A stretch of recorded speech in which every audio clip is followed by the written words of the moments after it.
Ladies and gentlemen, welcome to the Big Tech Frenzy. In today's video, we have lots to cover. Crypto, markets, market crashing, reacting, if there's going to be a longer bull market or if the bubble is just nearly about to pop.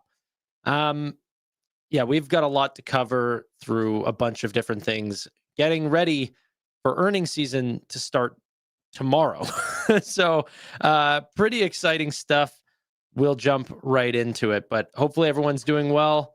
I can't even believe people started saying late immediately. I was perfectly on time today. I literally watched the timer click down. Still, hopefully you guys are doing well. Let's first get into looking at Anthony Noto's Twitter really quickly, because I just can't help it, man. I don't know what's going on between these guys. Anthony Noto and Vlad Tenev love picking shots at each other, and Anthony Noto cannot stop retweeting these. I mean, I'm an existing SoFi Plus member, and talking about how good the APY is whenever Robinhood is going down. The next one was SoFi replying to Robinhood going down, that orders were being rejected during this extremely volatile day. Someone said, sell Hood, buy SoFi. SoFi ends up responding and say, hey, yeah, you know what? You can use us to buy stock ETFs, invest in IPOs, etc. Anthony Noto retweets it. Ends up, this one from Matt Flo is just saying how good the product is. But another one talking about, hey, you know what? Maybe don't use Robinhood. So all sorts of stuff. And we're just seeing it constantly. So feeding into that, even this one, come on. Tens of thousands of Robinhood accounts users are reportedly unable to access their accounts. Anthony Noto reposts that. I guess he likes the feud, right? I guess he likes it. Vlad is hard at work. He hasn't said too much on the way back. I'm sure he's listening. He reads everything, listens to everything, but he's got other things on his mind. First up, there was a little piece of interesting news with Vlad. If anyone's interested in this, I don't know. I'll let your guys' hearts, speculate. But Elon Musk is now following Vlad Tenev. Okay, he's only following 1.2 thousand people, so you got to be quite high on that list in order to make it. Vlad just made it officially. So anyone can speculate, whether Grok is going to introduce prediction markets through Robinhood on your Tesla app. Whatever. No, I'm kidding, obviously. But, real recognize real. They're both, adamant builders and love building companies and products. So I'm sure there will be a close relationship there, as they're both still very young. However, Robinhood is sticking with this prediction thing. I was not kidding whenever I stated that they're getting deeper in this market. Maybe not a product with Tesla or anything like this, but Robinhood is considering potential acquisitions in the predictions market. They said they're open, or at least told Reuters that they're open to an acquisition to accelerate their growth there. Maybe not Kalshi. I mean, their actual valuation is extremely high, way, way higher than, I'm not saying it's extremely high for what they're worth, but definitely much higher than any of the other acquisitions that Robinhood has ever gotten their hands on, right? On top of that, maybe there's another product like Polymarket or something that might be technically as good, but maybe not promoting themselves on the marketing side as well. So maybe that's how Robinhood might end up getting into that market, fully global, looking to get into more countries. And speaking of Polymarket, I saw this product that they were promoting a while ago that I just think is super cool, that would fit in perfectly to, I think, what Robinhood is trying to create. This is an earnings calendar, but unlike normal earnings calendars where they say what the revenue and EPS might look like based on Wall Street's expectations, this is an earnings calendar that's designed to bet on the consensus EPS. For example, JP Morgan having their EPS get greater than $4.72 per share on a GAAP EPS basis, there's a 91% chance of them doing so. Now, the reason why it's so high is that if we end up flipping over to Fiscal AI here really quick, that we go to EPS quarterly for September 2025, which is next quarter, they were at $4.72. Well, if I just bring this up, the averages are higher than $4.72. So people have a pretty, high percent chance that they believe that they are going to beat that estimate. But even if you want to look at that to say, hey, $4.72, JP Morgan's not really an explosive stock, but how can I make just a little bit more than 9% on my money? Putting a couple dollars on JP Morgan potentially beating earnings. One, because the estimate is already so low, $4.72. Maybe the high chance that they're going to beat is already potentially baked in. It doesn't go far enough for me to see SoFi. I did try checking. Theirs is going to be on the 28th of October. But I was interested to see that. But there are a couple names here that potentially people might have, odds on if they are going to beat that or not. And you can see the volume here, $11,500 betting on whether or not Domino's, which had a 90% chance of being yes, 11 a.m. this morning, now down to a 69% chance. I'm curious what you guys think about these types of products and if they are quote unquote gambling. I bet that under some, true definition of gambling, this does fall under gambling or something along these lines, because it's not an asset that you truly hold or something like this. But the way that I think about gambling is that the odds are not in my control, that the game is preset to a certain percentage and there's nothing you can do whenever pulling that one-arm bandit that's going to change the percentage however you try to play that slots game or certain card game that has a predetermined outcome. That's what I consider gambling. I'm not saying, by definition, that's what that means.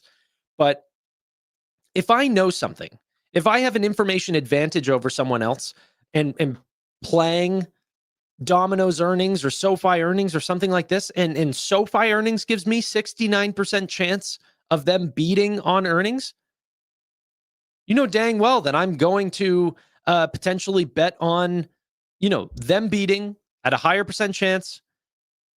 I really do think that has a real chance of being a part of my portfolio in a way, playing a very small percent chance or a very small percent of my portfolio.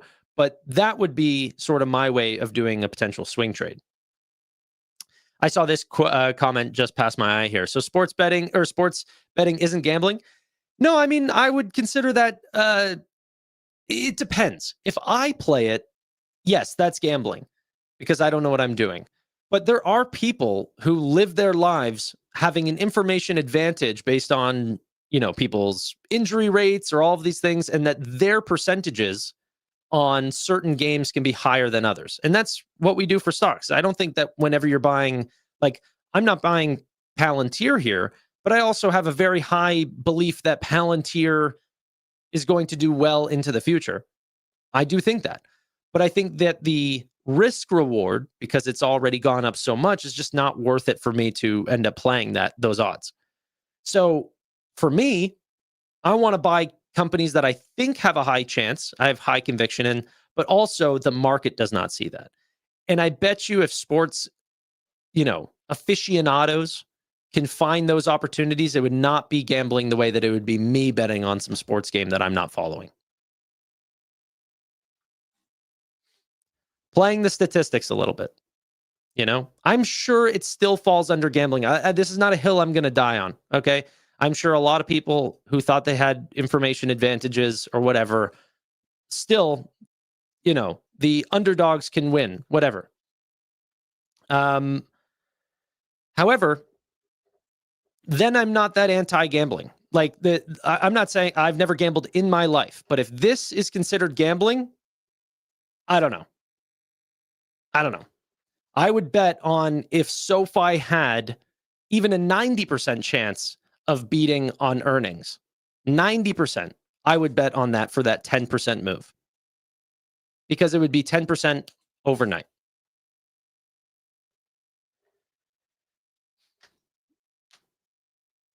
Sports betting is clearly, I think it depends on what you consider gambling. If you have a 70% success rate, and some people do, is that gambling, or is that just like you have an advantage?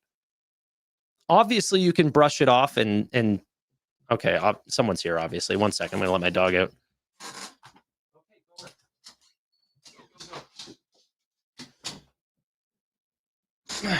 Okay.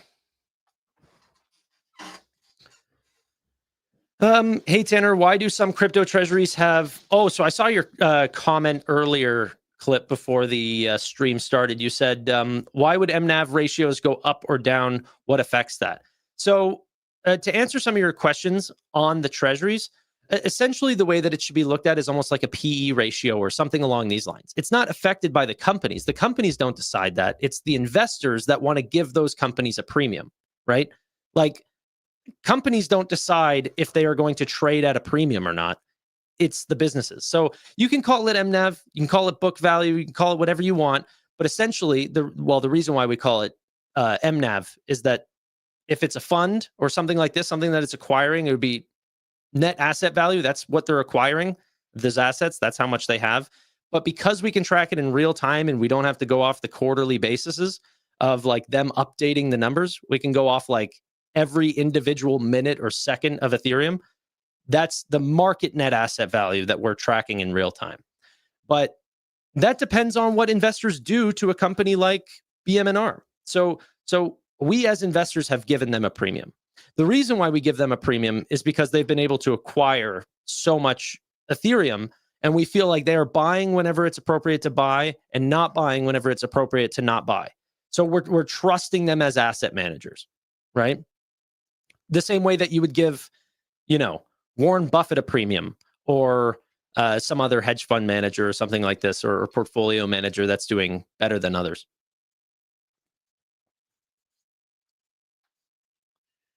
Mark Bender says AI startups have raised $259 billion since 2024, according to Crunchbase. That's awesome. Here's the thing, and everyone's talking about bubbles, and we can move on to this sort of topic right now. I think that there's a simple truth. If there is a bubble, if you're worried about valuations, the companies that are going to crack first are the ones that make no money, okay? And the ones that are making money are going to survive much longer. Magical, right? So those AI startups, people are getting very hungry for the next big win.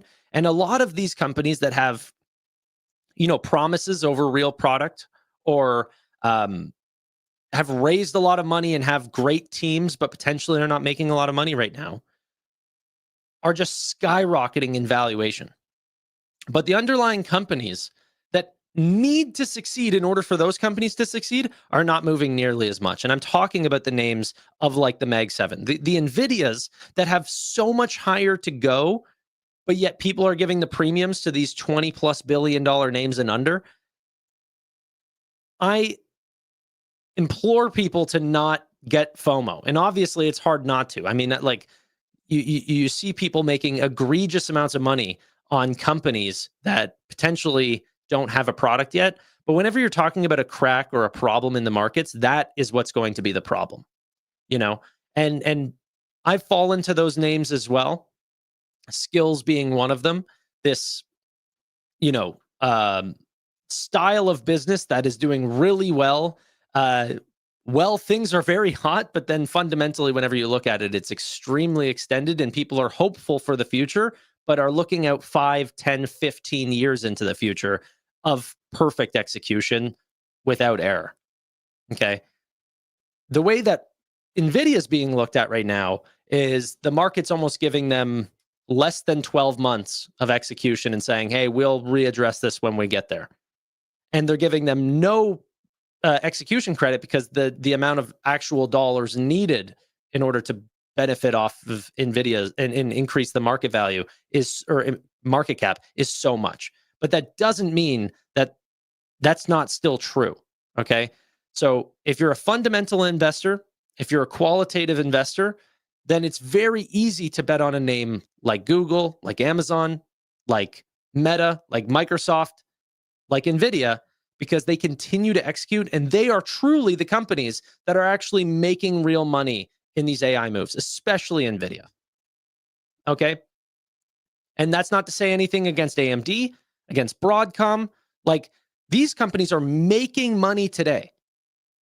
And we're hopeful for a lot of the businesses that are coming next because people are looking down the supply chain and saying, hey, if that company's going to make money, then that company's going to make money. And OpenAI is probably going to make money. And this company that OpenAI, leans on right now is going to make money. Don't let that ladder get too long. You know what I mean?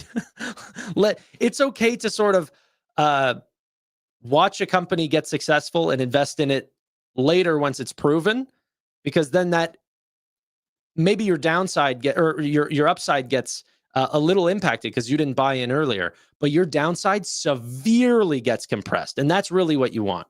Because if things turn ugly, the time on X, whenever everyone's posting screenshots and making egregious amounts of money, is over for the next few years. And Paul, I couldn't agree more. It's actually the only stock that I bought today. Sorry, that's not true. I bought a little bit of BMR in the morning, but I bought Amazon at the end of the day. I bought a little bit of BMR.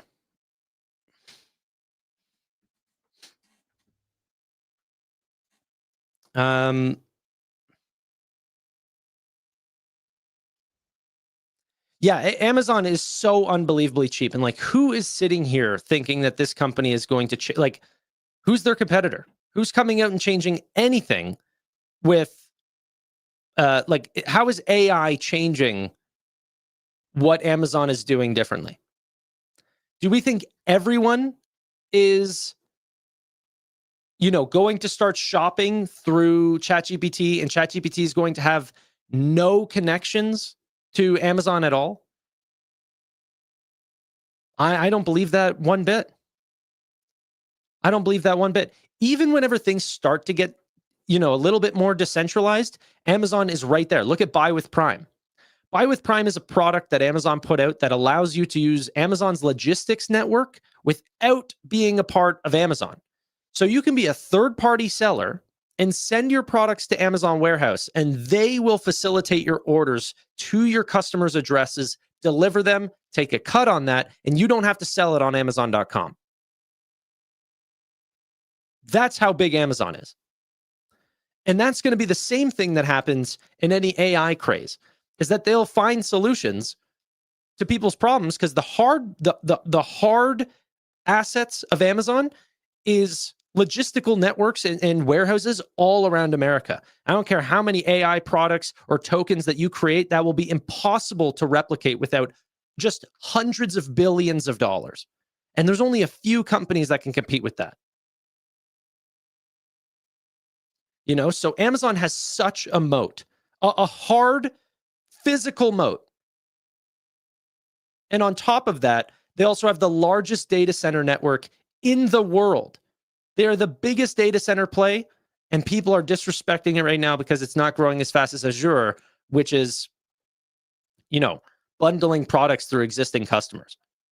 That also can't be sustainable either. I mean, obviously, it's going to continue for a long time. I've got 100% certainty that, Microsoft is going to continue to do well into the future. But Amazon's stock is not moving, okay? Year to date, flat. Am I looking for the companies that have 4, 5x'd without, I don't know. I just think a lot is being pulled forward here. In certain segments, I'm still extremely bullish. I constantly put more money into the markets whenever I can find it. Like, as often as I can, I try to stay 100% invested. I always say these terms, I get a little egregious. I'm not 100% invested, but I am 99% invested, you know? Um, what do you think of Tom Lee saying phase two begins a BMNR in 2026? What do you think that is? I honestly think that that's an all-American made validator. So staking, validation, these sort of things, that's phase two. If Ethereum stays where it is today or even dips like what we saw through the weekend, they can end up getting to 5% of Ethereum by January. Okay. So 2026 is whenever we get to that 5% allocation. So, of course, at that point, they need something else to do. And that's going to be staking, and that's going to be setting up a validator network, I think. And then staking pools of other investors' capital as well, because they have a name brand, they're extremely popular, and they don't have a ton of capital.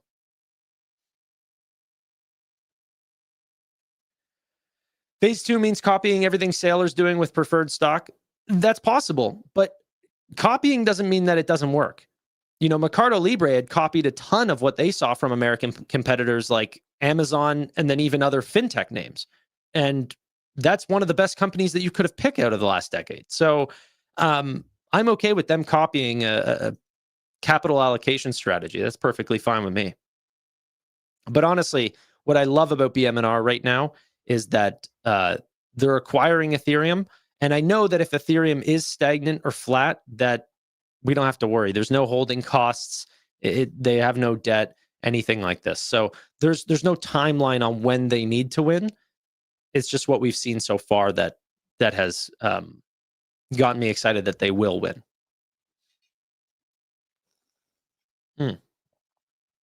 Amazon does nearly double Microsoft's annual revenue. That doesn't mean anything.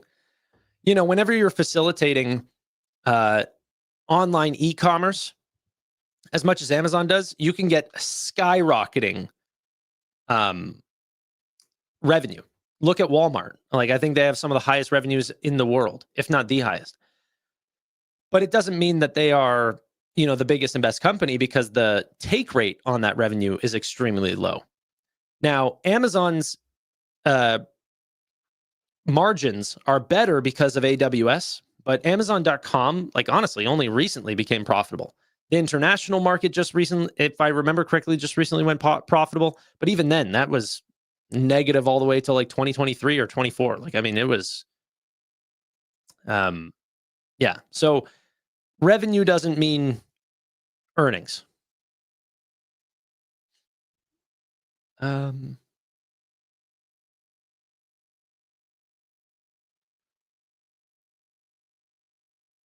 Okay, let's see. Based on what data can you state that AWS has the largest data center? I mean, just by revenue. Not the largest freestanding data center. I mean, like, literally cloud provider, hyperscaler, they are by far the largest. Like, I think they have like a 60-something% share of the entire market. Or sorry, of the hyperscalers they do, not of the entire market. But I think they have something like a 30% share of the entire market. But yeah. They are incredibly large. Look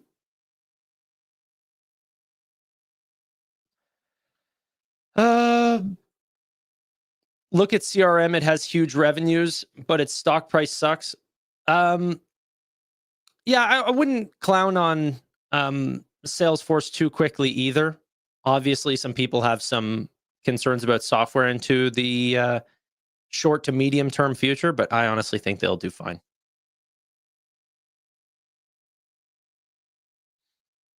Me and Amit have not discussed Grab just yet. Michael, what's up?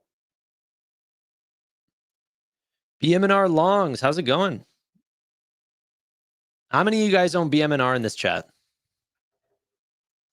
Let's get a shout out to the BMNR boys and girls. Speaking of which, whenever I was talking about Amazon, I had also brought up Google as well. And Google's going heavy, man. They just announced that they are putting about $10 billion into India, setting up a 1 gigawatt data center. They're going to make, India another AI hub for them. So that's very, very exciting. They're also investing a lot in America. I think that they're going to be a huge winner. Honestly, no one is producing as many AI tokens as Google.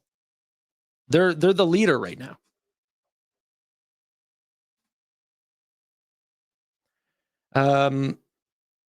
Let's see, BMNR plus BMNU. I do. I own 100 shares, 300 shares. Almost everyone, eh? 200 shares, 2,000 shares. Let's see. All right, cool. I got 100 shares of BMNR. Okay. Let's go on really quickly as actually, I saw this post from Michael Dell. I just thought that this was insane. Talks about the need for chips from OpenAI, and it talks about the different products and how much token generation is actually required. So, single shot chatbot, you're asking a question to a chatbot, that makes, if we're setting up a baseline, 0% indexed, that is essentially a 1x for token generation. Image generation, 10x more for the average image. Reasoning models, about 100x. Video generation of 10 seconds long is about 3,000x. And then deep research is 1,000,000x plus. So Michael Dell says, do your deep research. He wants the generation. That's more customers, right? So go out there and spend those tokens. You'll find a deep research tool through almost anything. Grok,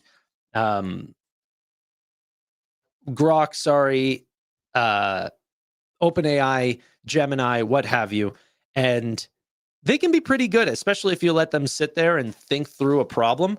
But yeah, just absolutely blitzing through those tokens. That's a lot of zeros, right? Why buy BMNR over Ethereum? The treasury strategy just works. They do very well to acquire Ethereum. They can get it at better pricing, potentially buy the dips at great times, monitor it throughout the weekend. I only have to, just buy BMNR and pay an extremely low rate of stock-based compensation because there's only like 7 or 9 employees or something. So, it's not a lot to pay for that premium that is BMNR on top of the MNAV, which essentially will get eaten up by dilution to only buy more Ethereum anyways and then increase the book value. But the treasury strategy, honestly, has worked over time versus just buying, Bitcoin alone because it's buying the dips all the way through. See my prior question if you have time. Tanner, say you have 100K cash available to you to invest in whatever you want. You don't need the money. What would you pick and why? I mean, I always like 100 cash. That's the portfolio, or I'm already talking about my existing portfolio because I would probably mirror my portfolio over again if I didn't have the shares already. But I would probably honestly put it into Mag 7 as a really safe choice. NVIDIA, Google, Amazon, these sort of names. Because I think that they still will be the largest beneficiaries in this AI craze. They're going to continuously grow at, huge double-digit growth rates, faster than most sectors. You have so much security because of their size. And honestly, the companies are so big that their TAM is almost unlimited. Like NVIDIA is a different use case because they make not a singular product, but almost solve a singular use case or a few use cases. Whereas, a Microsoft, an Amazon, a Google, there's honestly no TAM. Like their TAM is like the global GDP because they can just continuously get into new products and categories and everything like this. They've proven to the world that they are able to enter any country, try to disrupt any product. So it can be very easy to do, or to buy Mag 7 and chill.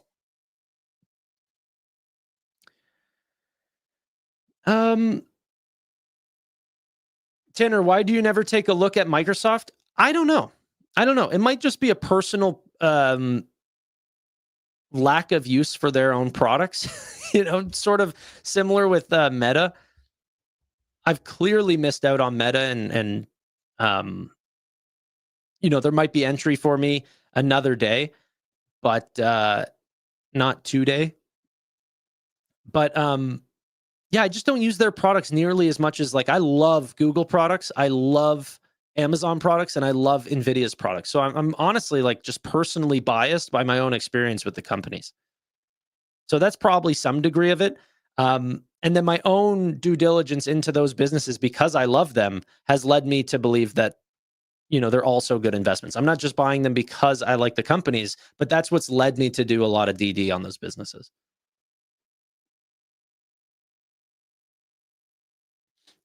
Meg 7 was a safe answer, but I actually believe that's what you would do. Yeah, it is. It is. Probably some BMR as well, because I have been putting a lot of money towards that. But, like, the more people freak out about bubbles and stuff right now, it just gets me thinking about, like, speculative energy names, quantum, EV tolls, certain space names in the sector, like more speculative, high flying names, certain sectors and components of the AI space as well, but not worried about the extremely cheap Amazon and Google. Let's go into a quick video that also is talking about whether or not we have a AI bubble right now, or a market bubble in general. Let's get your diagnosis of what we've seen. Thursday, Friday, the S&P goes down 200 points. We're up about 105 today. So what do we make of this seasonal pullback? Yeah, first off, thanks for being back, and happy Monday, everybody. You think about it, Mike, we went 33 trading days in a row without a 1% move, either up or down. That was the longest streak since before COVID. So to say we were due is probably an understatement. You look just at the last 2 days, yes, probably 2 days now of 1% moves. Just October 13th, little history for everybody, at 89, the S&P dropped like 6% on the UAL LBO deal that fell apart. And then in 2008, this day, October 13th, gained 11%. Mike, I'm not sure why, but there are more 1% moves in October than any other month. After I guess I'll say we've been spoiled with this rally. Maybe some October spookiness and volatility is perfectly normal. Certainly normal. I guess the question is, did it kind of break the market stride in any notable way? I mean, it's essentially, once you've got the people who are in it because you can't get the market down, and this is a low volatility grind higher, and there's no real use in waiting for a dip to say, okay, maybe we're going to get a deeper pullback. You're right. I love the discussion with Paul a little before I came on. He talked about some of the internals that are weakening. I look at things like regional banks. Those are lagging big time. Housing's lagging big time. Look at high yield credit, right? That's starting to crack. So by no means are we saying there's this big monster under the bed. But Mike, there are some little things that have me concerned. And the last one, put to call ratios, they're quite optimistic. And from that contrarian point of view, I just think it makes sense after a 36% rally in 6 weeks. Maybe we're due for just some, I guess, a Charlie Brown shirt type of volatility. You mentioned 35% up in 6 months, Yep. right? So I wondered if we were also suffering from a little bit of anniversary-itis in the sense of, wow, look at this massive 6-month move. Obviously also just hit the 3-year mark of the current bull market with some great gains, although maybe not, kind of middle of the pack on the 3-year anniversary. But what can we expect from here as the bull market matures? Yeah, we're still pretty optimistic, have been for a while. You look at, there's been 5 other times we've gained more than 35% on the S&P in 6 months. 1 year later, higher every single time, up like 13% average. I know some other guests have pointed this out. I'll just mention it. Once you get a bull market that gets to this point on its third birthday, there's been 5 other ones back to 1950. All right. The shortest any of those other bull markets went was 5 years. The average, Mike, was 8 years. So listen, the reality is this is a strong bull market still. And I think it's just going to be over because we're here and it's 1929 or stocks are overvalued. We're not minimizing that, right? Earnings are still strong, profit margin strong, a dovish Fed. There are still reasons to think that this bull market's alive and well, and it might last longer than a lot of investors expect.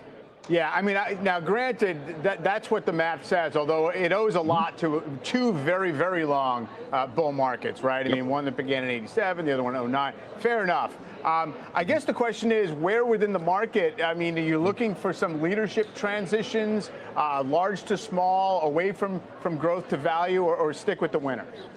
We're sticking with who brought us to the dance, I guess we'd say. We still like industrial, still like cyclicals, financials, and we do like large over small. No smalls coming back today. We just think the Fed's probably not going to cut quite as much as what the market's expecting the next 15 months or so. I mean, there's still a lot of opportunity, right? When in doubt, diversify it out. It's been a great year to have a diversified portfolio. We're not changing that at all. We'd still just be overweight equities with a little bit specifically of developed international. We've liked that group for a while. Still don't think that one's over as well. So pretty much what I like about that is that not every single sector is working. And I don't think that that'll be the case going forward.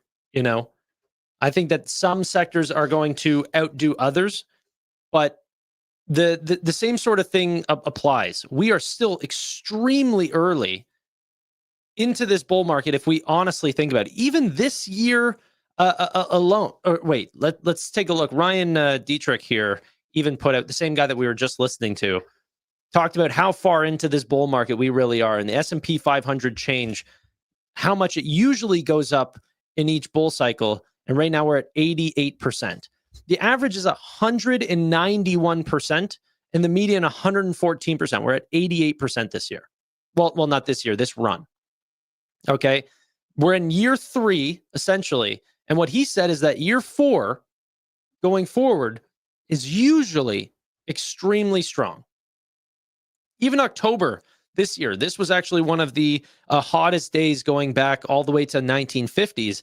Today was historically strong. Even weirdly enough, October 28th is like the strongest, like one of the strongest days of the entire year. Keep that in mind. I don't put too much weight into that. I'm not going to, put margin out for that specific day. Trump can tweet anything. But I am staying bullish on the markets. I still think we're early, and we can talk about extremely bullish years that might be propping up that average, but we're also talking about the most extreme, technological advances that we're also seeing that are going to prop up margins across essentially every single sector. So, yeah.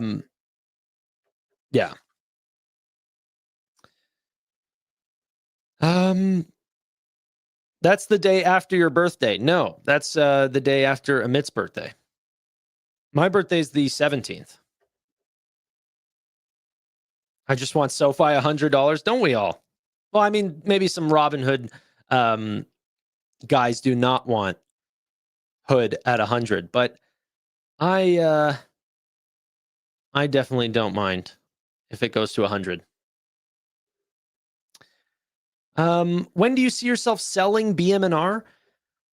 I don't know. I don't really play stocks like that where I buy in and then I say, hey, you know what? Whenever it gets this price target, I'm going to sell, because by the time it gets that price target, a lot could change in the business, right?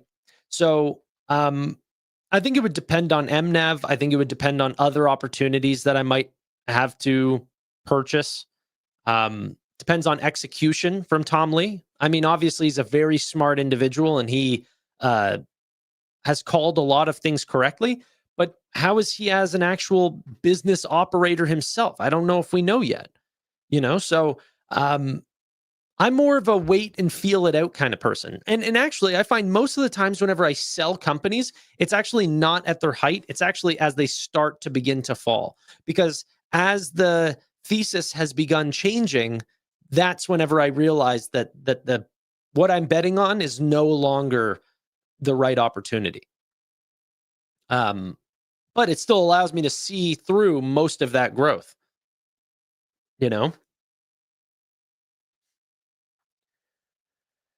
If we get a crypto winter, ETH is going down, so BMNR. Yeah. Yep.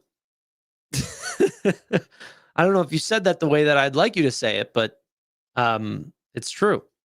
But I'm not even really a believer in crypto winter. Obviously, historically that's happened, but I'm not a technical investor. I believe that Ethereum will honestly be looked at more and more as a utility coin, and the usage and lockup of Ethereum based on how much it's actually being used in the world, I think is going to be what determines if it goes up or down. So if I think about that, Ethereum is being used as a fraction of 1% of where it'll be years from now. And we're seeing a lot of that right now. Like, Citigroup just announced today that they are planning on helping with crypto custody services. And, the EU central bank is considering using Ethereum to help with like a euro stable coin. The Swift network is wanting to use, what is it? Lena? Am I saying that properly? Someone will correct me in chat. But it's an L2 of Ethereum that is going to help with international cross-border payments, large commercial or large, institutional payments. What about dLocal?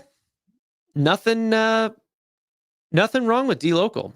There hasn't been much news lately because it's just, many companies are just going into a lockdown period right now. They're sort of going dark before they end up showing their earnings. But yeah, I'm a shareholder of dLocal. I have nothing bad to say about them. But how does ETH make money off it? So anytime that there's any transaction or anything along these lines that has to be verified by the network ends up taking a gas fee for them producing that trade. So they do make money off it. And then even in the code, part of that money that they make, the gas fee, is used to actually burn more Ethereum. So it's inherently deflationary.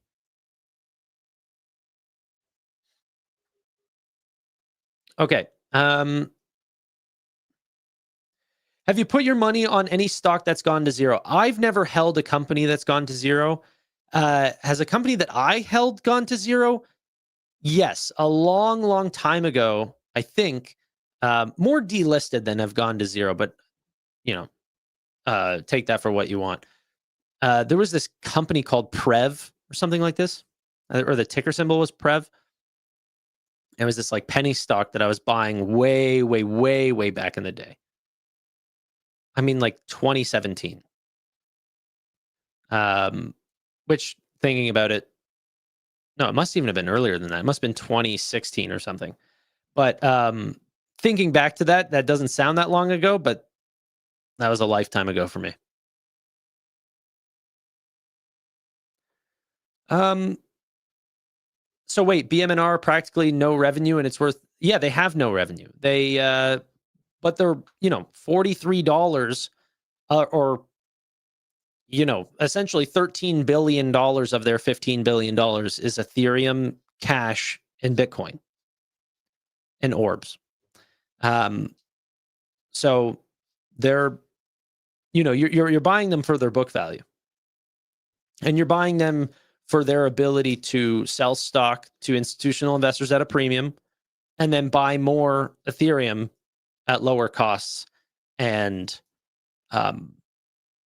yeah.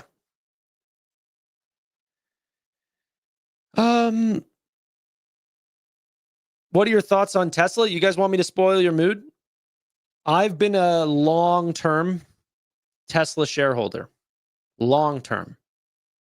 I recently sold out in 2025, not because I don't believe that Optimus is going to be a big thing, that many of their products are going to do very well, but I am anti-investing in companies that are not backed by the government. So they went from a position of being backed by the government, essentially through subsidized products, to now not being subsidized after September. So we have no data on how they're going to do or how their products are received after that in the United States. And then the price that you have to pay for that great change is some of the highest, PEs and forward Ps that we've ever seen from Tesla, because people are very excited about the future. And I'm excited about the future as well. But I think there's a lot of companies to be very excited about. I'm very excited about NVIDIA. I think that for every Tesla Optimus robot or self-driving car or something like this, you are going to need some form of an NVIDIA, GB300 NVL72 rack setup to, process all that data that's coming in from what they're seeing in real time and training the rest of the fleets, whether that's self-driving cars or robots or whatever. So I find that you can buy a company that, although is higher in market cap, is much, much lower in terms of the multiple that you're paying.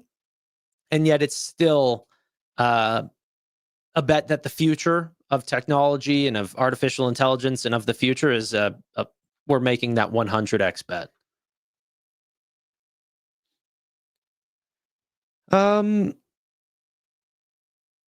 Yeah, I bought a Model 3 in late August before the credit expired. And I think that's true for a lot of people. I think that a lot of people who were on the rope about whether they're going to get a new Tesla, maybe their, existing car, they were still running it like it's perfectly fine. But maybe in August or September, you said, no, you know what? It's $7,500. That's good enough for me as an incentive to buy today, so I don't have to wait till December, which is when I actually did want it. I'd rather take the price cut. So I'm curious to see what the sales of Tesla are in October, November, and December. Doesn't mean I can't get back in.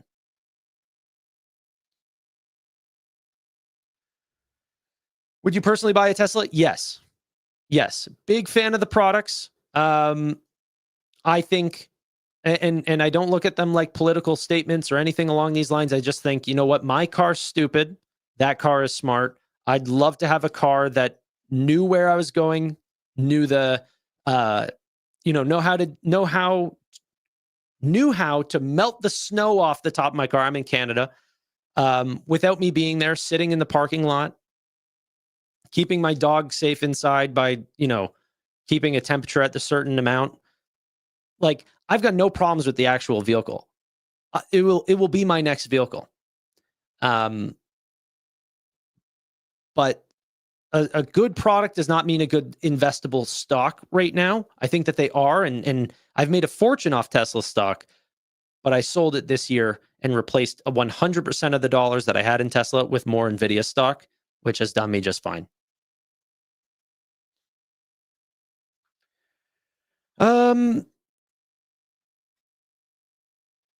Katy Perry's banging your ex-prime minister now. Yeah, I saw that. Good for them. I like a car that I don't get locked in during an accident. Yeah, I don't mind it. I mean, if that's your biggest concern for not buying that car, and then you want all the worst of everything else, I mean, like, come on now.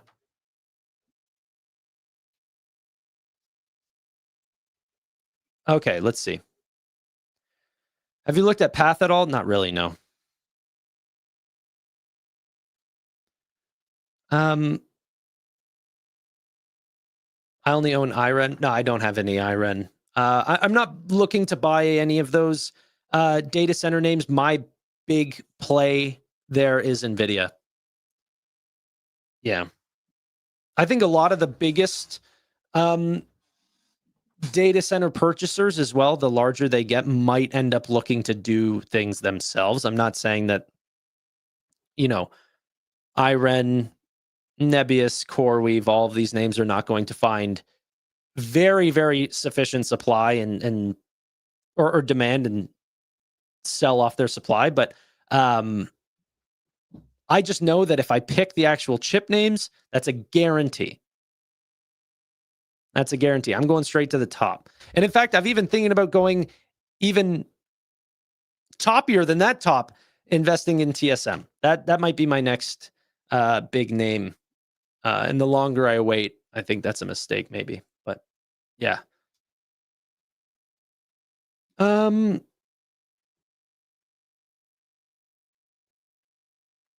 Okay.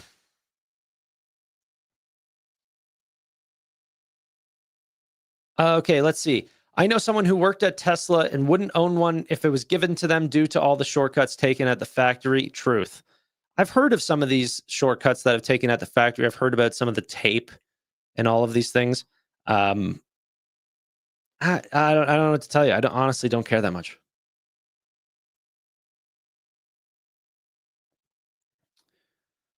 It's not going to get past the 5-star safety rating that they have versus the other ones that don't. I mean, like,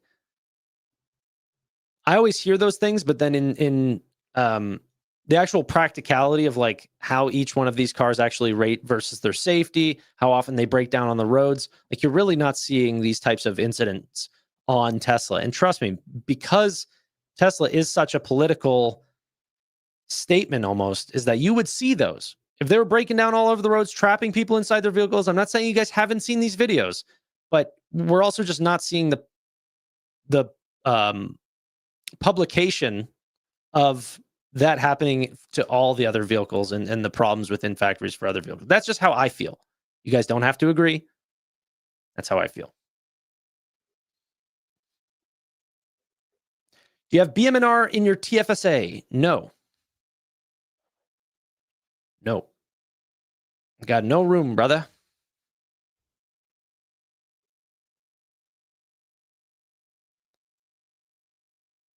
Any thoughts on Waymo? I think that the utilization of Tesla Robotaxi and Waymo, potentially Zoox and many of the other players are going to see perfect utilization, and that Waymo's success is not going to impact Robotaxi's success, not today, and vice versa.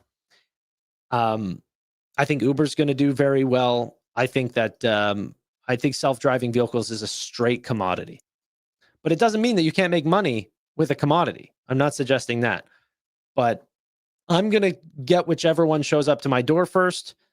I'm sure the quality of the seats are going to be relatively the same between which I have been in a Waymo and I have been in a Tesla. It's the same. The only thing is the Zoox actually isn't. Like, that's like driving around in a go-kart. But yeah.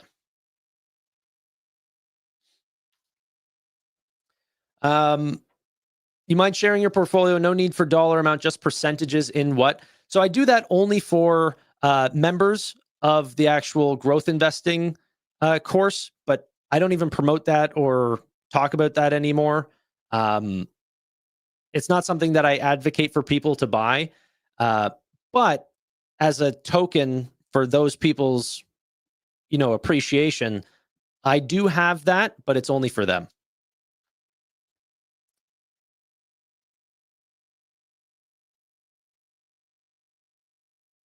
Okay. So you don't know about people getting stuck in Teslas or drowning or dying in fires? Yeah, I know about that with every single car. People die in automobiles. Like, if everyone was dying and getting stuck and drowning and burning and you think that the governments would allow these cars on the roads? Just James Burns, think for a second in your head, okay? You're getting too much in the political stuff. You're not thinking that these cars literally have 5-star ratings, the highest across any automotive company in the world. Nothing even comes close. And now you're making me defend something that I'm adamantly not buying as a stock because I think it's overpriced.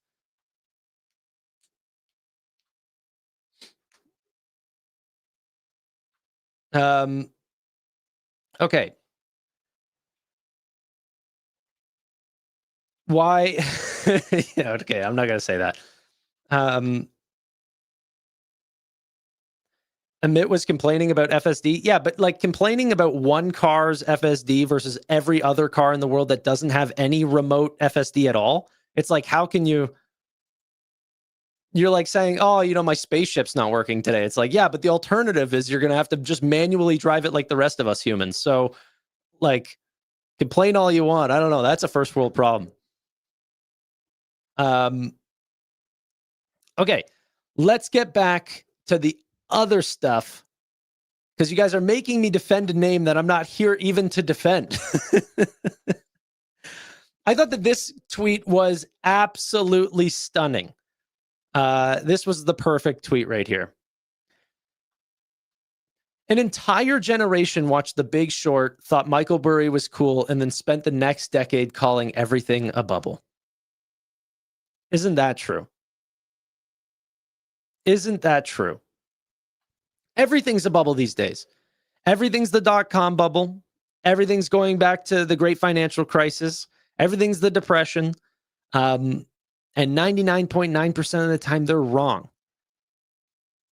I think that we need to go back and look at the multiples of each individual business, not look at the market as a whole, and then invest in those if you think that they are adequately valued. That's what I try to do.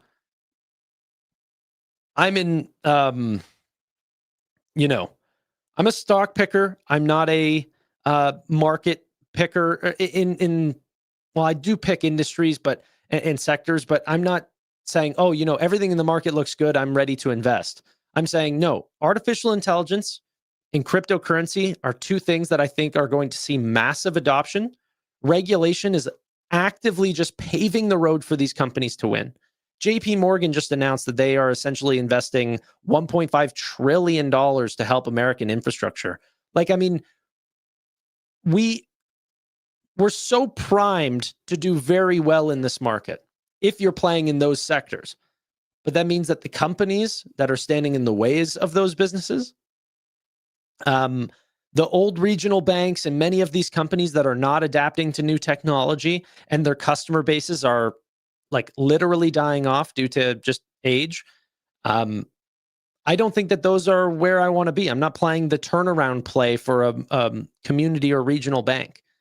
I'm playing the active growth play in the millennial neobanks that are attracting all the new users that are getting tons of money passed down from the richest generation that is, reaching their normal natural end. So AI, I think, is until I see otherwise, there might be a lot of growth being pulled forward, and OpenAI is so excited about their future projects that they want to continue to win, that they're investing heavily. But that doesn't mean that not literally every single company is actively using artificial intelligence. More and more users are signing up, paying for artificial intelligence. Advertisements are starting to be talked about. How can they work that into different models? I mean, it's just changed the way we're going to do business going forward. We're only seeing the early insights of things like, new browsers like Perplexity just being built with artificial intelligence, new computers that come with Copilot, AI mode just being something that overlays Google Chrome to help you do your work. Those things are coming, and it's only going to continuously progress. There's going to be names that get a multiple that potentially is too strong for what we're comfortable for in the future. Maybe a little bit too much pulled forward. But I would urge people to, as stupid as this sounds, but I actively try to do it. Try not to feel FOMO. Okay? I don't even think the people that are posting this egregious amount of money is even real. I don't even think that it was plausible for me to make that investment. Because the second that I make that investment, that's when the world shuts down. Okay? Whenever I do something stupid with my money and I go gangbusters and try something dumb like that, that's when the game ends. So I know I can't do that. It's not a possibility for me. I can't gamble. Okay? I need to buy quality businesses and hold them for the long term. And a lot of the times I'm too early on a lot of the names that I end up buying. But guys, as a young investor, in 5 days, on the 18th, which will be the day after my birthday, I will have been investing for 10 years. Betting on future technology, disruptive technology, while giving myself a long time horizon has worked every time. Every time. Okay? I've only been wrong by selling names that I believed early or getting potentially the wrong adopter or trying to play other people's plays. one of the ways that I didn't do very well in the market was betting on gold. Surprisingly, gold's doing well now, but my brother, who had the conviction for gold, told me to buy it. So I went in and bought, Barrick Gold and all these different gold miners and everything. And I held on that. And that was just opportunity cost. I don't think I lost much, but it was just dead money for what was like a year. Wasted. Okay.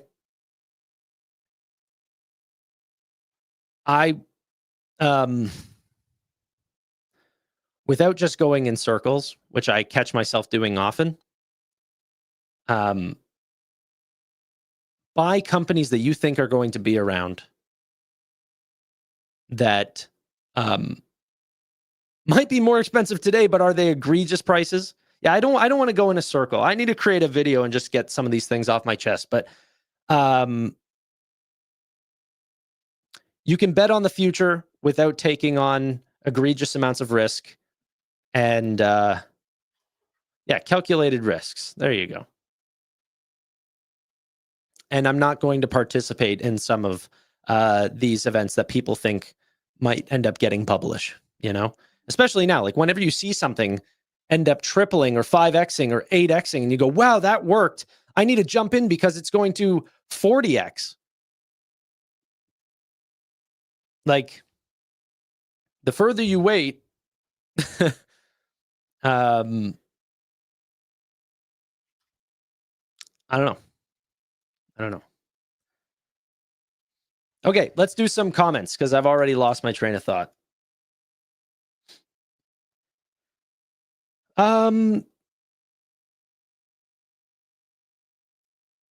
Tanner, how much has your total net worth multiplied in 10 years of investing? Well, I don't know if I'd say an actual percentage or a multiple, but I very early on, whenever I was investing, got lucky with a weed stock name, which actually I would place very similar to a data center play name or quantum or something like this. Like the company that I bought into wasn't actually a success, but it was extremely hot and got pumped up like crazy. So I ended up buying a Tweed at the time, or Canopy Growth Corporation, CGC, which now you look at the stock, it like went up like this, and then it's just slowly died off into non-existence. And I bought that company at $4 a share, which now I don't remember how many reverse splits it's had or whatever. I don't cover the company at all. But I remember buying it at $4 a share because my brother told me to buy it. And he said, well, I would wait for it to go down because it just went up. It just doubled in the last 2 weeks, but it was $2 before. And Justin Trudeau was going to be president. I knew that, prime minister, because every single person that I knew from college and work and everything was voting for him to legalize marijuana. I wasn't even a smoker, but I just knew that was going to be the trend. And that's what it was. I think he was like the most heavily voted for prime minister by the, youth vote. And he did what he said he was going to do for that thing. I'm not talking about the rest of his politics, just that. Okay. No, the opposite of a stoner, very much a sober person. I don't drink really. I don't drink really. I've drinking this year. But like, I don't even drink. I don't smoke. Anyway, but I could just see that was what was going to happen, and that you take a market from zero and create something out of it. It was going to be big. It was going to be a big boom. It was a 0 to 1 product for sure. The 0 to 1 industry. And I bought that company at $4, even though it had just doubled. And I sold it probably, I don't know what it was, like 18 months later, I forget what it was, at $48. It ended up going to like 72 or 78. I didn't catch any of that. And I got laughed at the whole way along from buddies that I was also investing with. But, that was one of my first trades. I had full ported it and I had made a 12x. And then from there, that's when I knew I loved investing and I was following and I was, full in, but I had just 12x my portfolio.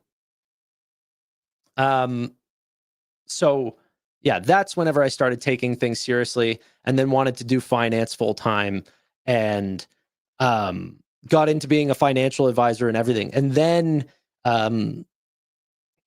trying to find the next big thing, which actually a lot of it was found on YouTube. I remember following people like Jeremy Lefebvre and Solving the Money Problem and Golly from Hyperchange and all of these guys because I was a huge Tesla guy. So then Tesla made me a good amount of money. NVIDIA, Shopify, some of these names, but it was just because they were so differentiated in their product, you know? NVIDIA, honestly, by far the luckiest one out of all of them because AMD actually had a really, really good shot against them. The reason why I bought them is because I was looking in, it was like November or December, crypto started crashing, and the 1080 Ti's is what I want to say. Or maybe it was 2080. I forget. But those computer chips, which were personal consumer chips, were being bought up like crazy for Bitcoin miners. And I didn't even like Bitcoin. I hated crypto at the time because I was like, man, essentially the way that I saw it, I was like, every single time that there's been a switch of a reserve currency, whether that was like, I don't know, what was it before? Dutch to British, British to American. What was before the Dutch? Was it French? No. Spanish? Spanish to Dutch? Someone will tell me. Anyway, every time that a reserve currency had switched hands, it was through a lot of bloodshed. Okay? Huge war. So I was like, man, if Bitcoin's going to be a big thing and this is going to be the internet money or whatever, the US government will fight and combat this. I did not believe it was going to be the case until Trump was like, hey, no, let's make this a real thing. They just sort of let it through. That blew me away, to be honest. And then, but I was always a big believer in Ethereum and especially Solana because they were like, utility coins. But had a harder time believing in Bitcoin. Where was I? Yeah, but NVIDIA, I knew that they were a big chip for Bitcoin miners, and that's actually why I bought them. Had nothing to do with AI. It was that, every computer and every rig that I've ever had, I used NVIDIA, and I knew that the Bitcoin correction was overblown because that cycle had happened 4 times before it. So I knew that, it was just going to come back. Rob bought everything at the bottom. No, I didn't. It's just the markets have exploded. So anyone who has purchased before 2025 had purchased at a bottom. Okay. That's it. Like anyone who has purchased before you has purchased at a bottom. The people who invested in 2011, those guys bought the bottom. 2013, bottom. 2015, 2016, 2018, all of those look like bottoms. Time in the market is better than timing the market. I didn't buy the bottoms. I just bought before you. I've just been doing this. Like markets, especially now, things might change. There might be a lost decade of stagnation. It's happened before. We've had a 17-year run in I'm going to mess this up. 1960s almost through to 1977, somewhere around there, where the Dow Jones just essentially stayed flat. I think it moved up 1 point between that point and the next. Stagnation can happen. Doesn't mean individual names don't move. Individual names always move. But we've been in a manic bull market for a long time because technology is compounding faster than we ever believed it to do that. Like, how can you bet against Moore's law? And then how can you bet against artificial intelligence whenever the change in compute is going at twice the speed of Moore's law right now? And then people go, oh, there's a bubble. It's like, just focus on the output. Yeah, I don't know, man.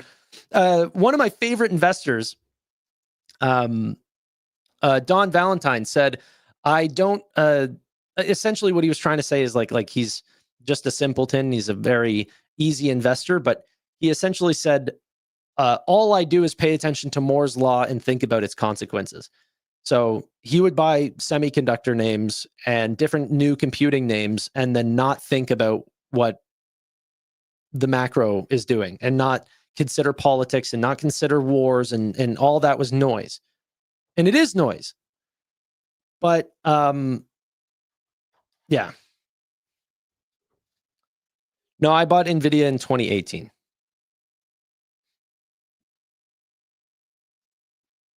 Not 2016.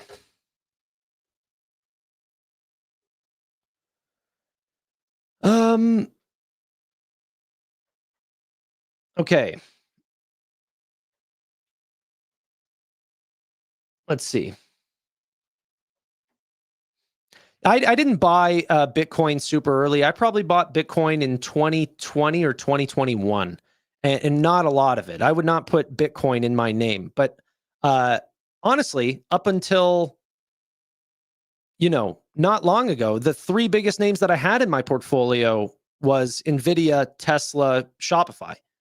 Now I've sold all my Tesla, put it into Nvidia, and the two biggest names. I talk about SoFi a lot because no one cares to hear what I have to say about Shopify and, for the most part, even Nvidia.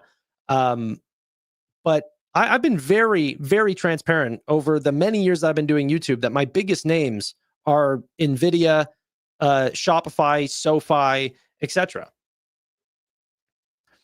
People look at the thumbnails of my videos. I don't know how many times I need to say this. Like, people go, "Oh, BMR is his second biggest position." I'm like, no, it's not. It might be like my sixth biggest position right now. But no, I say constantly, like, NVIDIA is about half my portfolio. Shopify is a little less than 20%, probably a little less than 18%. And SoFi is about 10% of my portfolio.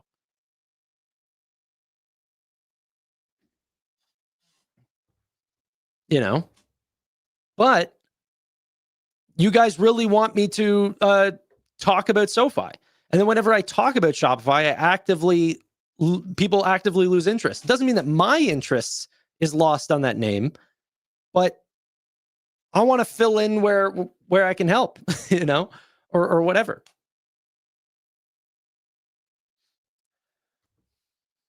But here's the thing. That's the other thing too, is people go, "You did really well. What's your next play?" And then I'll say my next play, and then people go, "No, I don't believe that." So what I bought today was BMR, and I bought Amazon. Those, I think, will be big next plays. Then people go, "Oh, well, how much further can those names run?" And it's like a lot.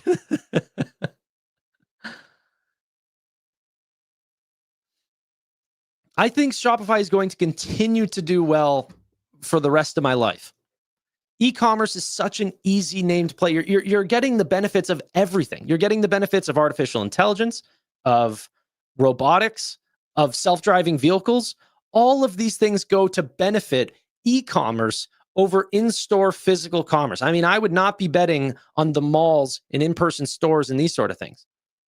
There was a big, when was that? 1980s? Huge boom of large malls and the death of smaller stores in local communities. Okay. And the more that robots, and you guys can appreciate that or not, maybe you could say that's worse for the American consumer and life was better back then. I get that, but we're talking about the future. So with e-commerce, for every new robot advancement that we get, artificial intelligence, better recommendations, full self-driving for last mile delivery, all of these things, it all goes to benefit e-commerce and the percentage of total commerce that's done online. It is like such a brain dead play for me is Shopify and Amazon. And you're going to continuously see that grow in my portfolio.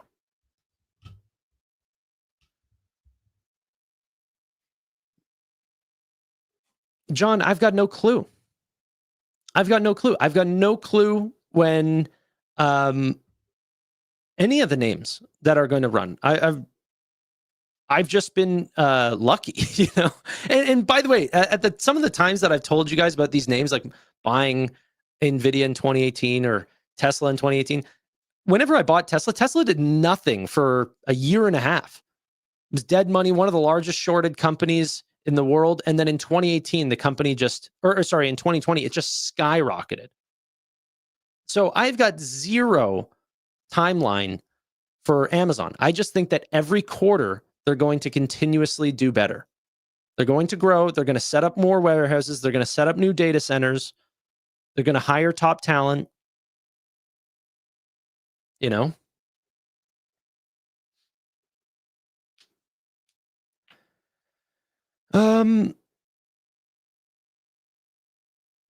Malls are being converted to mega grocery stores and micro communities. Yeah, I'm not really making a big thing against malls or whatever. I'm just saying that there has been points where people usually go to shop has changed, and I think that that's going to happen again.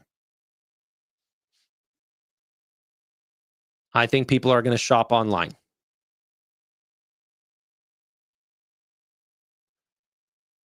Okay, let's see. Amazon is a stock worth the opportunity cost. The day it explodes, they'll wish you owned Amazon. That's why having a timeline as to when it'll run isn't the smartest. Just be patient. Yeah, I mean, I'm just never been good with timelines. If I was good with timelines and could accurately predict timelines, I would write options. Like I would buy, calls on those names, but I've never been good with them. So I don't. Do you think WorldCoin's going to be a thing? I don't know. I'm going to let Tom Lee decide how much of his portfolio he wants to bet on that. I'll trust him, but I'm not looking into it. Amazon Fresh grocery is losing money. Yeah, there was a lot of things. I mean, Amazon.com lost money for the first 20 years of business. So it doesn't really concern me too much.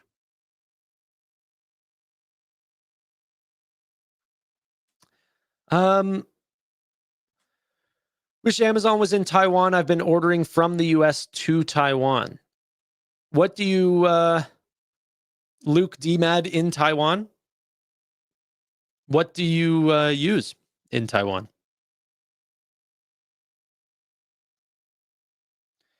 No, I don't really do swing trades, day trading too much. There's been a couple names that I thought were going to be long term, and that Cash App being one of them. And then I saw that growth in users completely stalled. I didn't believe in management anymore, and I sold it. So that sort of became a swing, but I wasn't looking at it like that. I was trying to, accumulate a position and thought that dual-sided commerce was going to be a big thing. I still think that's going to be the same thing. I just don't know if they're going to own it. And they still might. I don't know. But yeah. I think this is true as well. Nowadays, many new investors want quick 10x, but that happens every cycle. Every cycle, new people who come on, they hear about the don't get rich quick or whatever, like these sort of things, but they don't care. The idea of making 20% per year because they have a portfolio that might be, 30 grand or less or something like this, the 20% per year is not even remotely fun or engaging or anything. So they don't even want to begin to try to learn those lessons. The problem is that some people make it out and they make a fortune, but then, that old famous Warren Buffett quote where they say that last guy over there, my neighbor who's dumber than I am, made a fortune last year. So this year I'm going to go in and I'm going to borrow, because he did very well. And then they end up getting burnt and everything.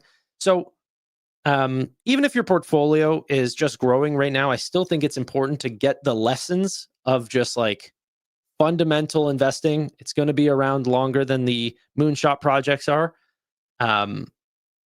And truly make generational wealth for yourself. That, I think, is the goal. That's what we're all striving for. I just want 100% per year. Yeah. I try to outdo the S&P 500. That's what I'm looking to do. If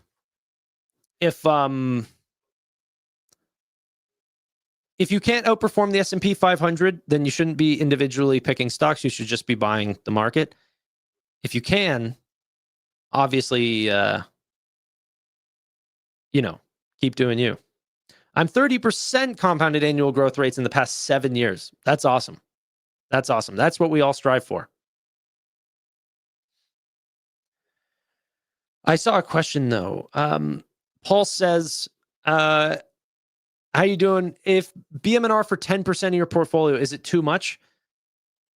It probably depends on your own risk tolerance if you can sleep at night with that. But I actually think that 10% is a fine allocation for a speculative name. I just wouldn't have 10 different 10% speculative names. If that's your speculative name and you want to allocate 10% to that, I think that that's perfectly fine. But,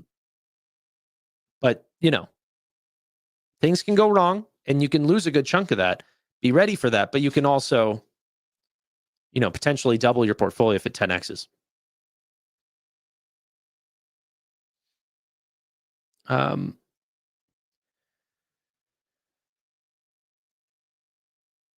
Okay, let's see. I'll learn or die. Yeah. I'm not a believer in that Lambo or homeless type thing, like the Wall Street bets thing where it's like, nah, I'm going to, bet on a moonshot project and I only have one life. There's no respawn. I have to get this right. So I think it's better to just say, hey, Lambo later, never homeless. It'll be all right. Life is long. Chill.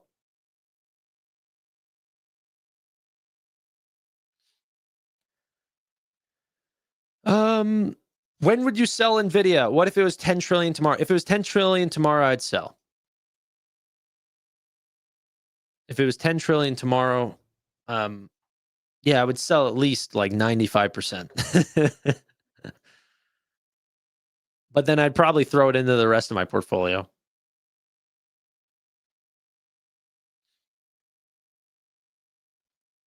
What do you think of Stock Goat's new Corvette? I thought I saw a post on X about that. Sick. Okay.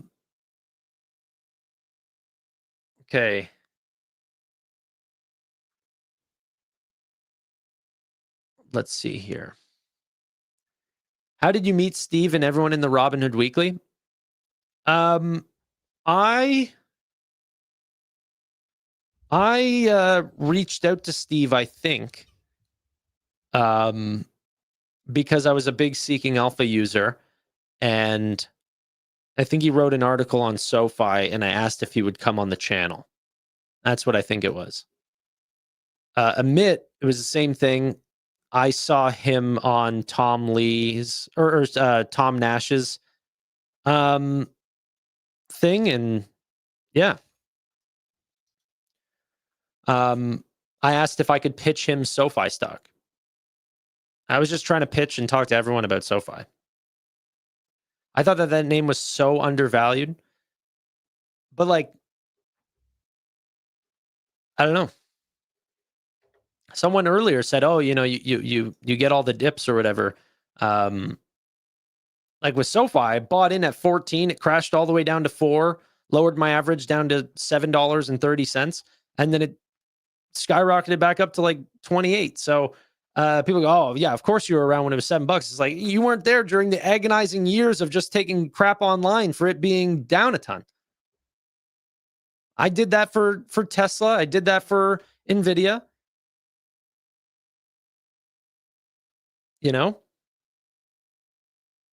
I don't know how many times or for the people who have been watching a long time, like B-Dubs or Paul here, my conviction doesn't really buckle under sentiment online.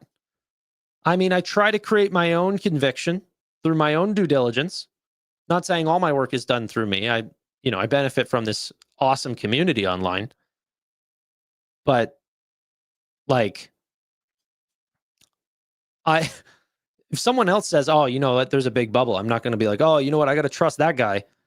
People do that so much. Somebody will come into the chat and be like, "Yeah, well, no, Leverage is at the highest we've ever seen. Margin levels, consumer debt, this is all the highest we've ever seen. So that means things are going to go down.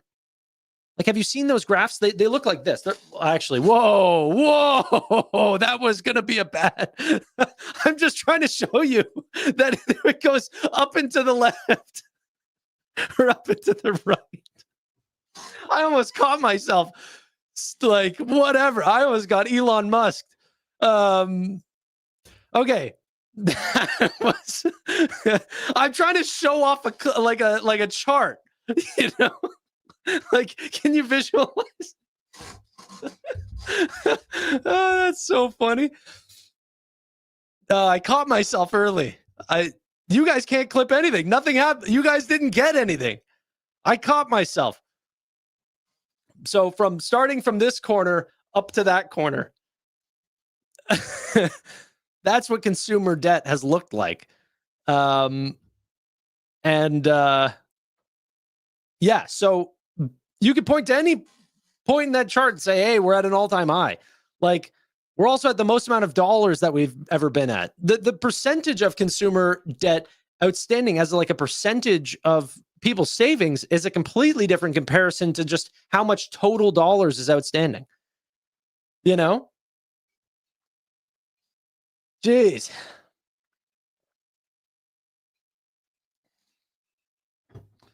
So, yeah. Let's see what else I have in my news thing here. Do you know Goldman Sachs decided to acquire Industry Ventures, which is they bought it for about $1 million or $1 billion, but they have $7 billion worth of assets under supervision. So investing in venture capital names, and Goldman essentially said that they agreed to acquire it to help diversify into more alternative assets, which they also are doing very heavily with crypto, suggesting that all customers can end up, purchasing into crypto. Let's see here. Also, I'm so glad that on Friday and everything, whenever we went live, and we didn't even talk about this. How did I not even talk about the China America stuff? I saw another question. How do you celebrate Canadian Thanksgiving? With my family. It was awesome. I went and saw my family, went to my girlfriend's, we saw her family. It didn't overlap. It was great. Now, the China America situation, I tried to help everyone remain very calm on Friday. And just like every other piece of news that's happened in this market in the last 2 years, it was an absolute blip in the market and was a complete buy the dip opportunity. So hopefully you guys took advantage of that. I did have lots of turkey. Yeah, it was quite good. Not overlapping the families was great. It was one day, Saturday with one family, Sunday with the other family. And you could be talking about something else in chat. I don't know, but I took that and thought that was a Thanksgiving comment.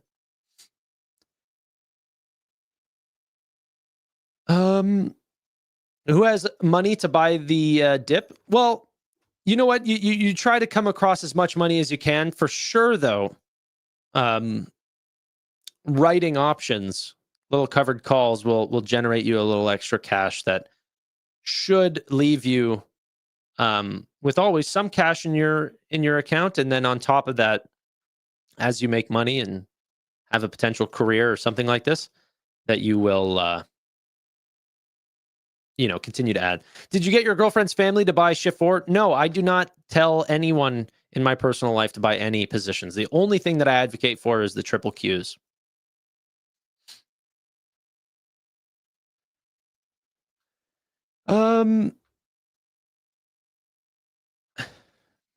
Tanner, I sold AMD covered calls. I'm cooked. For what is your strike price?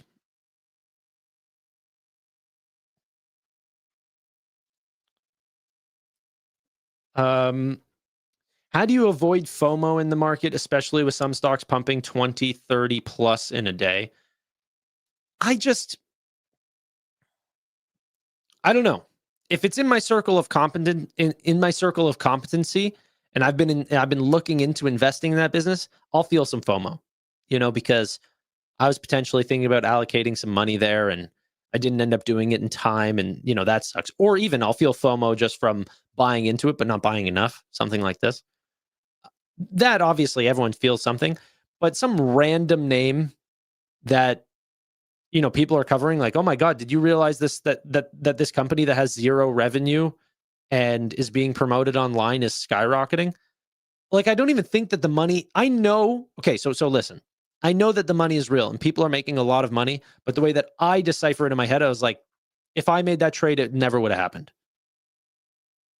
Like, I don't even think of it as a real potential opportunity for myself. For those names, for all these names that are skyrocketing, quantum, all that, I feel absolutely nothing, no FOMO. If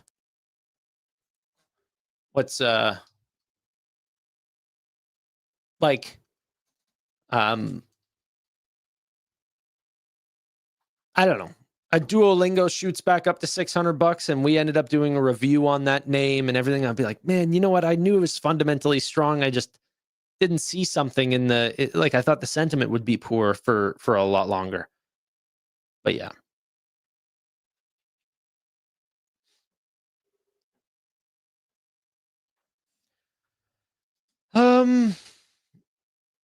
Let's see. Are you still in Shark Ninja? Yes. I still am in Shark Ninja. But like that other person that tried ripping me apart for that purchase, it is the smallest position that I have in my portfolio.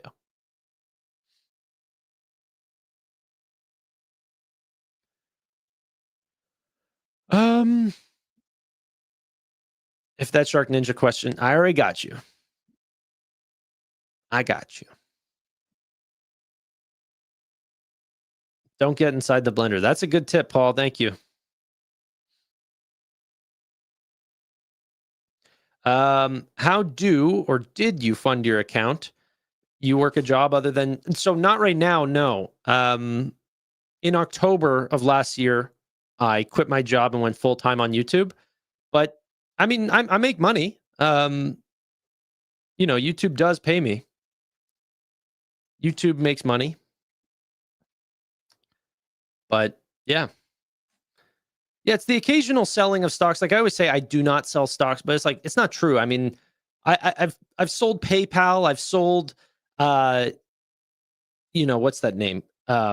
Block. I've sold a few names that like I've played before that end up opening me up some more money, or Tesla to buy Nvidia or something along these lines. Like I do sell from time to time, but it's just not something that I actively think about.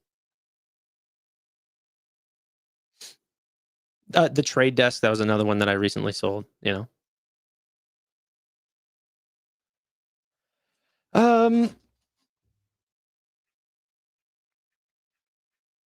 Let's see. Was it scary to quit your job? No. It was not nearly as fun as what I do for YouTube, and my girlfriend and I live way below our means, so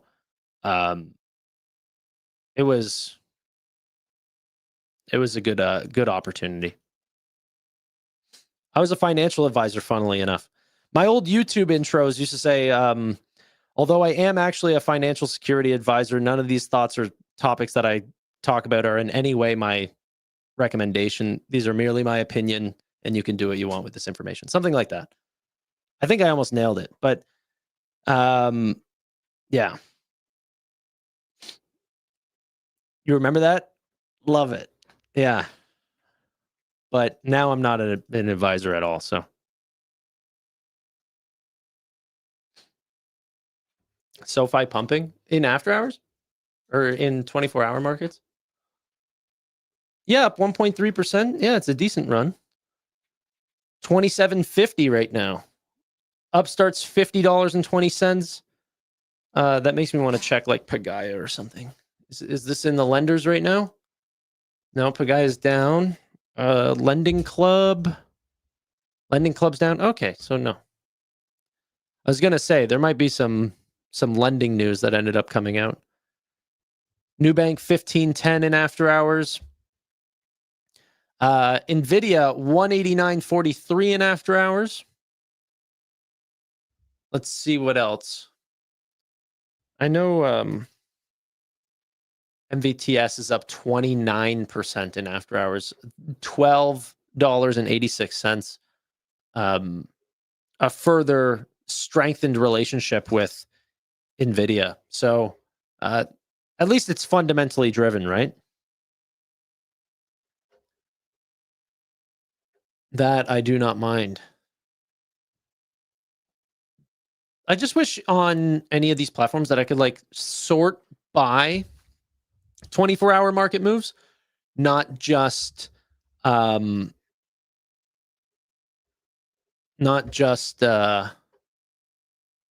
their actual stock performance on the day. Like I can change it to see how they move through the day, Bloom, but then in 24-hour markets, you can see they're up 1.69%.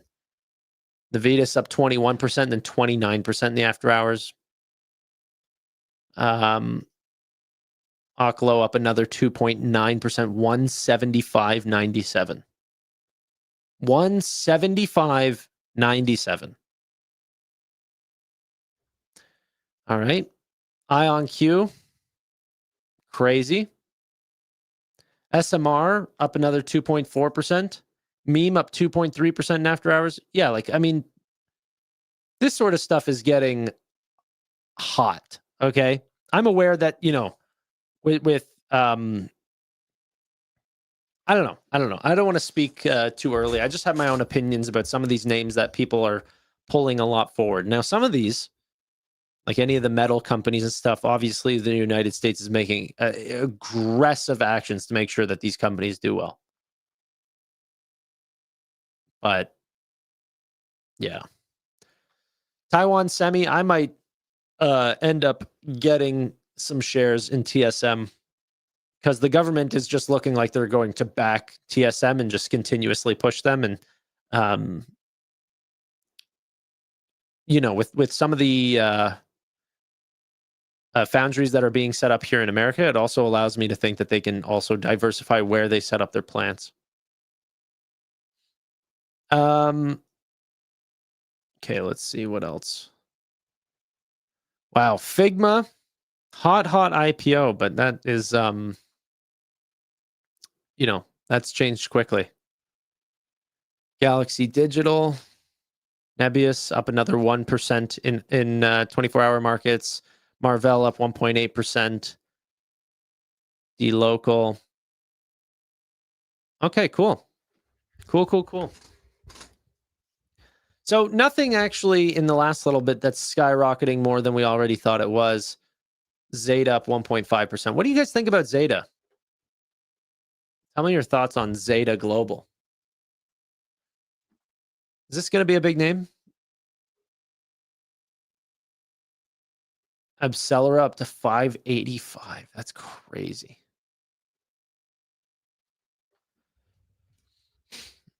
Buy TSM before earnings? I think I can wait. Yeah, I think that it's also fair to wait for earnings and then see if Reddit does. If Reddit, yeah, they're probably going to do well. That's just my thought. Look at SoundHound. Are they moving in after hours, or you just want me to give them a shout out? Yeah, you just want me to give them a shout out. What was the stock you left on a cliffhanger the other day? Yeah, so okay, I'll just admit it. Okay, so I was going to, and then I just got way too busy over the weekend. But the next video that we're probably going to do a Fiscal Friday on, or whenever we can get around to it, will be AMD. I don't have a share in AMD, but it was going to be an AMD video, which I thought you guys would love.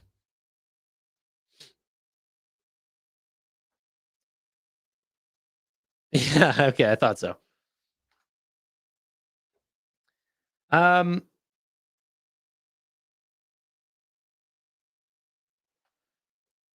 Okay. Am I worried about China with the TSM investment? No, because like maybe I shouldn't be putting so much towards almost Taiwanese risk, but Nvidia is already a full-on investment in Taiwan. So if something does happen to Taiwan that would affect my investment in TSM, that would be just as severe as my investment in Nvidia. So no. And that goes the same for AMD or really any of the chip names.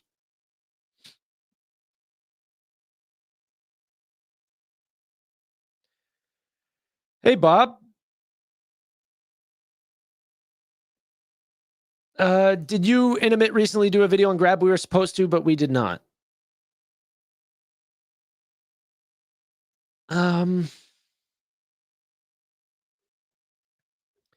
Damn, I can't comment on that one, NDA and such. What do you got? What kind of information you got? You work for AMD? That's not NDA. You can tell me if you work for AMD. Or do you work with a company that works with AMD? What do you got for me? Okay. Can you cover PayPal? Sure. Let's cover PayPal right now. PayPal ended up sinking on this little number. Goldman Sachs. Will Nance, who, to his own regard, is not doing the best this year, but hey, it hasn't been positive for everyone this year. Or at least everyone that I know is doing well. But Will Nance not doing as well. $70 price target on PayPal, essentially saying there's a 1% upside through the rest of the year. Not so hot. Okay, he's not a big fan of that name. Then Juan Rodriguez on X ended up showing off something and just how much the product has been changing. The amount of products that they've been putting out to, like, I didn't even know you get 5% cash back on pay in 4, 5% cash back on a monthly category. Like, that's insane. I wouldn't even use the Robinhood Gold card. I would use freaking one category. Oh my gosh. Like, that's insane. 5% cash back on, restaurants. Are you kidding? So to me, that's nuts.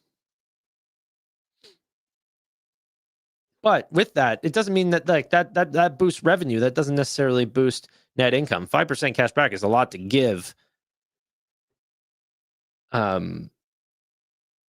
For your customers. I use it for restaurants. Logan. Okay. Puke Pal, Pain Pal. Okay, yeah.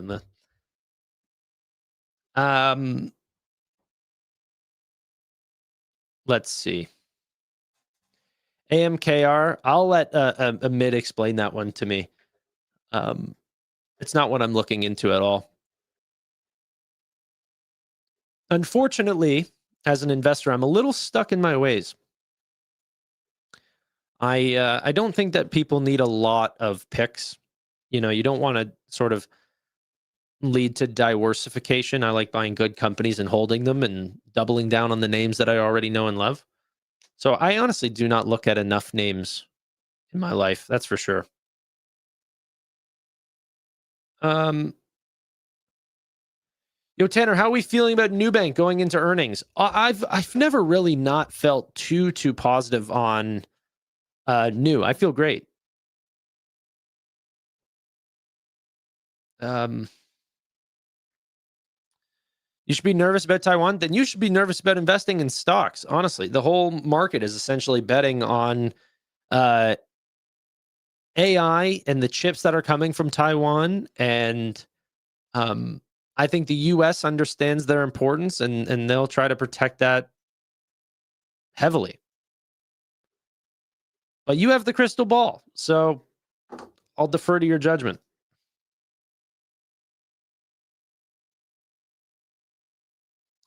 Okay. Thoughts on PayPal though? I'm not going to be a buyer here. It probably will do fine. But I'm just looking to the names that might be a little bit more expensive, but them winning in this market is just a proven fact. Robinhood, SoFi, Nubank, these are, fintechs that have won and will continue to win, I believe. In the payment space, I think dLocal's winning a lot faster. Shift4 winning a lot faster and just as cheap. Like, these names are cheap for payment names. You're not paying for disgustingly high growth and the valuation is really high, like an Adyen or something like this, right? But dLocal and Shift4, a little bit under the radar names and much cheaper than a Toast or an Adyen. So I still like payments, but PayPal just doesn't have the growth right now.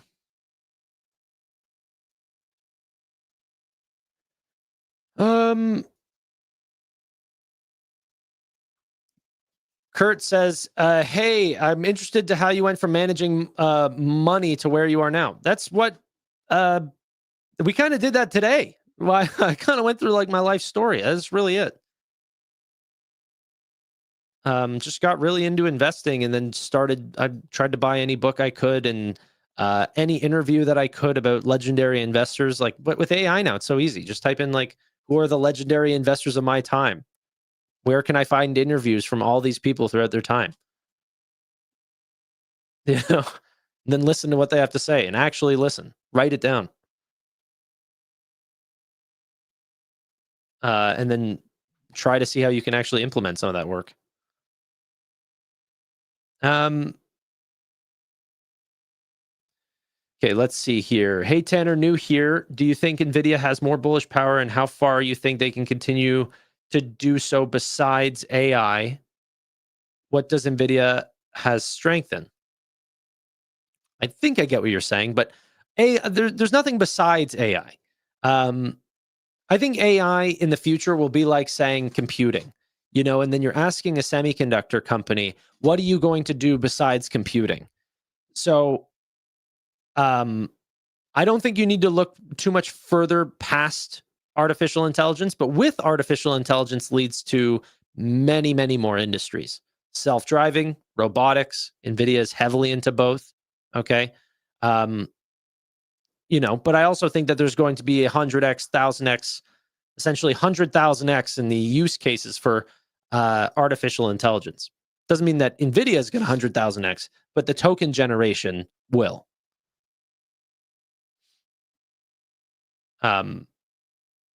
But yeah. dLocal all day. SoFi earnings, rate cuts, S&P 500 inclusion, maybe good stuff. Yeah, I'm happy with those names, that's for sure. Okay.